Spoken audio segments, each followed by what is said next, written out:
Gulay na upo, gawin naman nating masarap na ukoy. At ayan nga po mga kaprensi, dahil nga po lagi na lang bulang ginisa ang ating upo, ay agawin naman po natin ngayong ukoy. At ari nga pong tanim kong upo, abay namumunga na rin. Para nga po maiba naman mga kaprensi, ay makain naman po tayo ng upo na ukoy. Ay sabi nga po ng matatanda, ay kumain nga daw po tayo lagi ng upo para daw po tayo ay matutong mangupo. Ay ho ho! Ay sos, ay kabulaan naman po niyan, kahit pa isang sako ang upo ang kainin mo, kung hindi ka naman inaturuan ng magulang mong mangupo, ay naku, ay wala din yan. Ay talaga nga ning sinisi pa yung upo at hindi nangungupo ang kanyang anak, ay naku, ay hindi mo laan talaga tinuruan. Siya ay para nga ning kumain ng upo yung mga anak ninyo, abay alutuan nga natin ang ganaring luto, ang ukoy. At ganyan nga po mga kaprensi, kaliliit na hiwa yung ating agawing ukoy. Tsaka panigurado nga po mga kaprensi, pagka ganari nga po ang luto, ay talaga namang mapapakain din ang inyong mga anak, lalo nga po at hindi mahihilig sa gulay. At isawsaw nga laan po nila ari sa ketchup, abay pwede na po talagang pangulam. Pero sa akin nga po mga kaprensi, pagkagan na ring ukoy, ang gusto ko po talagang sausawan ay sukang maanghang. At ilagay na nga po natin yung ating sibuyas, paminta, kaunting asin, at saka po ay chili powder, at saka ay oyster sauce. Naglagay nga din po tayo dyan ng 1 cup na harina at 2 pirasong itlog. At haluin nga laan po natin yan mga kaprensi hanggang mag-mix yung ating mga nilagay. Ay panigurado nga po sa mga followers ko, ay sa ulo na ninyo kung paano tayo gumawa ng ukoy, dahil nga po tayo ay lagi namang nagaluto ng ukoy. Ayos laan po tayo na laging nagaluto ng ukoy, wag laan po tayo magiging syukoy. Ay nako, at iba na nga ni yun. At pag nga po mainit na yung mantika, ay ilagay na nga po natin yan ng maluto na. At kung natutorta nga po ang sayote at kalabasa, abay hindi nga din po natin apahuli ang upo. Ay para po ba yan naman mga kaprensi, ay hindi lang bulang lang at saka po ay ginisa ang alam nating luto sa upo. At ayan na nga po, pagkalipas ng ilang minuto ay luto na ang ating tortang upo. Ay nako mga kaprensi, magawan nga laan po natin arin ng masarap na sausawan, ay nako, ay pwede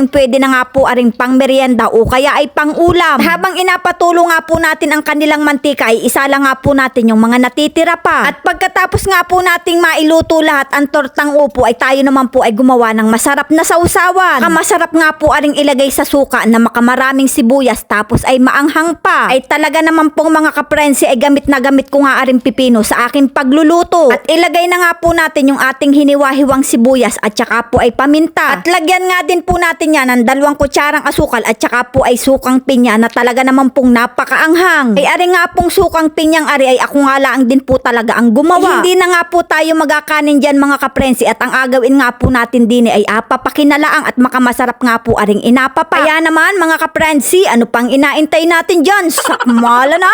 Ay talaga naman pong ayos talaga pagka masarap ang suka. Kaya naman mga kaprensi, kung naibigan nyo nga po aring video yung are, pa-like and share na lang po. Maraming salamat!